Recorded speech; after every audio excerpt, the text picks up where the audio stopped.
This just in, breaking news. Our top story tonight, Winklevoss twins think Bitcoin could be worth millions down the road. I'm sorry to tell you this, guys, but you're still not Facebook.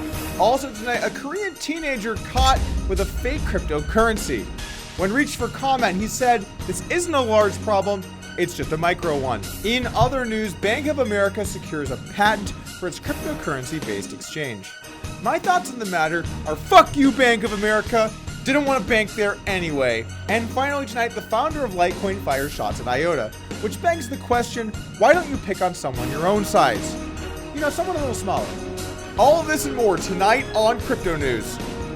Now, we have a lot of great topics to dive into, but before we do that, let's take a quick look and see what the prices are like of the top 10 coins recently in crypto. So this is what the market looks like at the moment. We're seeing Bitcoin getting a healthy rally going again, despite fears that Wall Street was going to be shorting it and would cause a massive drop in the price. We're seeing that price still get a little bit of growth here today. Not too much movement for most of the other top 10, but everyone just about in the green. So profit across the board. Bit of a rally going here for Bitcoin Gold, bit of a surprising rally, sizable gains for Bitcoin Gold. But really, Bitcoin and Bitcoin Gold, the only major winners here over the last 24 hours. Let's go ahead and jump into our first story here tonight. Bitcoin Platinum being a scam by a South Korean teenager. Before we jump into that story, I do want to address that there have been a lot of Bitcoin forks over the last few months. You know, it started with Bitcoin Cash back in August, and then we saw Bitcoin Gold last month also fork off, and even recently Bitcoin Diamond recently forked, all different versions of Bitcoin, all with their own prices and communities. Basically, these are all now altcoins that kind of spawned off of Bitcoin. The problem with these forks is that it's causing some confusion to the public, and it's hard to know exactly what coins are forking and when. There are so many potential forks that could happen, and no one wants to miss out on that free money. Even though it's not exactly free, people think of it as free because one Bitcoin becomes worth one Bitcoin and the forked coin. Now, that forked currency is taken into account in the price, because if it wasn't, people could buy Bitcoin just to get that free currency. So what we saw kind of before the Bitcoin Gold was a surge in the Bitcoin price. A lot of people wanting to get in on that forked money because the Bitcoin Cash fork went so successfully. Bringing it back to talk about Bitcoin Platinum, not too much is known about this coin. It did have a Twitter handle at Bitcoin Platinum, which was the account run by the scammer. And the goal was to try and decrease the price of Bitcoin by announcing this fork and to try and short Bitcoin before it would happen. Now, there wasn't a lot of information out because guess what? This wasn't a real fork at all. Eventually, the creator of Bitcoin Platinum actually went public and said, "Please forgive me. Bitcoin Platinum is a scam coin. I created the project to earn 5 million Korean won, which is a value of only 4,600 US dollars. This is pretty crazy stuff that we saw someone create a coin just to make such a small amount of money, but it really shows you the danger in not knowing what real forks are going to be coming up, which is why here at Crypto News, we decided to get all of the upcoming forks together so we can show you what legitimate Bitcoin forks will be happening soon. These forks include Bitcoin Diamond, Bitcoin Bronze, Bitcoin Uranium, Bitcoin Magnesium, Bitcoin Cash Plus. I can't believe it's not Bitcoin. Bitcoin Pyrite, Super Bitcoin, Super Duper Bitcoin, Diet Bitcoin, Bitcoin 2 Electric Boogaloo, Bit Rubles, Bitcoin Crystal, Bitsy Babies, and now that's what I call Bitcoin. That was a pretty good bit. Next up, let's talk about Bank of America, who recently secured a patent for a cryptocurrency-based exchange system. This patent would allow Bank of America to allow customers to exchange their cryptocurrencies on their platform for other cryptocurrencies. Apparently, the system uses 3 separate accounts, one of which is owned by a customer, a kind of intermediary account, and then another account from Bank of America itself. It's a little confusing as to what they exactly plan to do with this, but it does show that they're preparing to implement some cryptocurrency functions. Now, before you get too carried away, this does not mean that Bank of America is even going to do this. It just means that they've secured the patent. So if they want to have that option, it is available to them. We're going to have to see what moves are made as we move forward with a lot of the large banks. But it's safe to say that banks like money, and so they're going to be pretty interested in what's going on in the world of crypto. I wouldn't be surprised to see Bank of America implement this down the road, but again, it's not going to be anytime soon, so don't get your hopes too high. Let's jump in and talk about Charlie Lee attacking IOTA on Twitter with some pretty aggressive comments. For those of you who don't know who Charlie Lee is, he is the founder of Litecoin, the 6th largest cryptocurrency. Now, Charlie Lee is known for being pretty aggressive on offering his opinion and trying to make the world of crypto a better place. Charlie Lee responded on Twitter to someone complaining about IOTA, saying, "Is IOTA just hype or is there real value in Tangle? I've only heard bad things like centralized with coordinators and that they rolled their own crypto and had a huge vulnerability. I'm open to be convinced, ... It's been known in the world of crypto for a while that IOTA has some potential issues with its cryptography.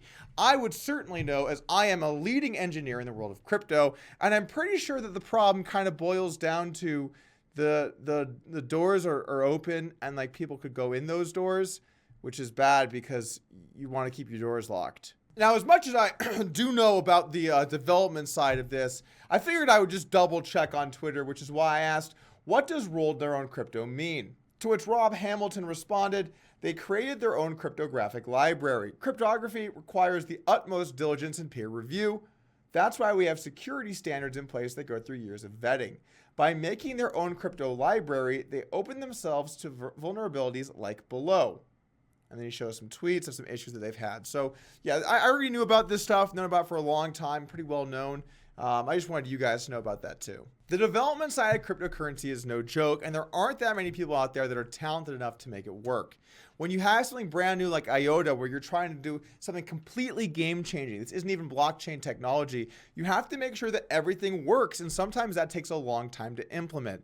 So the jury is still out on whether IOTA is going to be the future or not. They're going to have to solve some problems, and there are at least some well-known people in the community that think that there are issues at hand. Let's move to our top story tonight. The Winklevoss twins predict a multi-trillion-dollar market cap for Bitcoin. In order for Bitcoin to hit a multi-trillion-dollar market cap, a single coin has to be worth over 120,000 US dollars. Crypto is no stranger to people making lofty aspirations as to where Bitcoin will go, and no one is more known for that than John McAfee. John tweeted that if Bitcoin did not hit $500,000 in 3 years, that he would eat his dick on national television. Which is a pretty strong thing to say, but it makes you wonder why. Why? Pretty much just why. Why would you say that?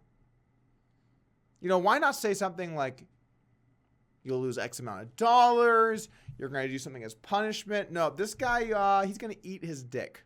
It's like he thinks if he just says that, people are going to make videos talking about it. Doesn't work like that, buddy.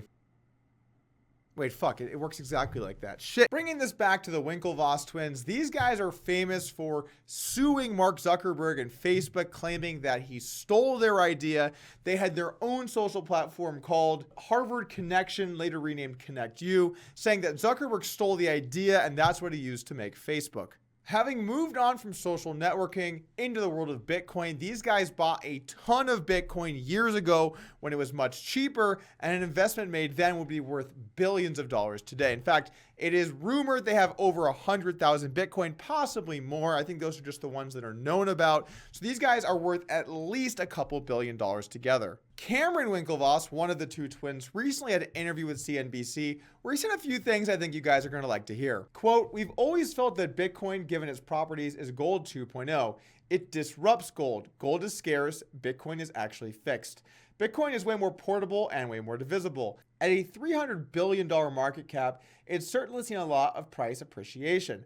But gold is at $6 trillion, and if Bitcoin disrupting gold is true and it plays out, then you can see 10 to 20 times appreciation because there is a significant delta still." So what Cameron's saying here is that if Bitcoin does become digital gold, it could see that same price as gold is right now of roughly $6 trillion, possibly more if it ends up being more effective than gold. But the question is, will it become that disruptive? Will it overtake gold as that store of value that we see today? Long term, directionally, it is a multi-trillion-dollar asset. I don't know how long it takes to get there. So Cameron's saying that we're going to multi-trillion-dollar market cap. That means Bitcoin would be over $120,000. It just might take a while. And you know what? I'm okay with the wait as long as it's like, 2018 or maybe 19. Cameron also went on to say that we've seen the bubble term thrown around and it's just not the right way to look at this. Social networks grow in value exponentially based on the number of users and participants. The difference between 1 and 100 is dramatic. 100 and a million is that much more dramatic and exciting. As more people join, it gains more value. And while I agree that I don't think Bitcoin is a bubble, I'm not sure that I buy into the logic here in this paragraph, because that's like kind of exactly what bubbles are. Way more people get involved and it surges the price, but then those people leave. The real argument against it being a bubble is that it becomes part of the way that the community operates. It becomes ingrained in the way that we use our finances, and it actually has the power to become part of the way that people function. It's retained and is used by the community moving forward. Just saying people are getting involved is kind of like, okay, sure, but that's exactly what happens with bubbles before they burst. Now, I'm not saying it's a bubble, guys. I've been in Bitcoin for many years. I'm going to continue to be in Bitcoin, but I just want to give a fair assessment of the way that he's looking at it in this paragraph. So what do you think? Is Bitcoin going to this crazy price? I do think it will. I think it might be far down the road. I don't think that it's going to be very quickly. I think we could see a huge correction back to more, $3,000, $4,000, $5,000 prices at some point. I could see it just surging and getting there kind of quickly. I honestly don't know. I'm not here to tell you that it will or won't. But what I will say is that I believe in the fundamental value of cryptocurrency. And I think that long run, it makes sense to have a decentralized digital currency. Now, we don't know exactly when or where that will be. We don't know what kind of swings are in store. I am sure, guys, I promise you, we're going to have some massive downturns. It will absolutely happen. We're going to have plenty of good-sized up ones as well, but you don't just get to win every day. That's not the way that this works. Anyway, I'm excited for the future of Bitcoin. I'm happy to be a part of this world, and I hope you guys stop by the channel to watch some videos and click that subscribe button. We got a lot more content coming up I think you guys are going to like. Make sure to stay tuned, and thanks for watching.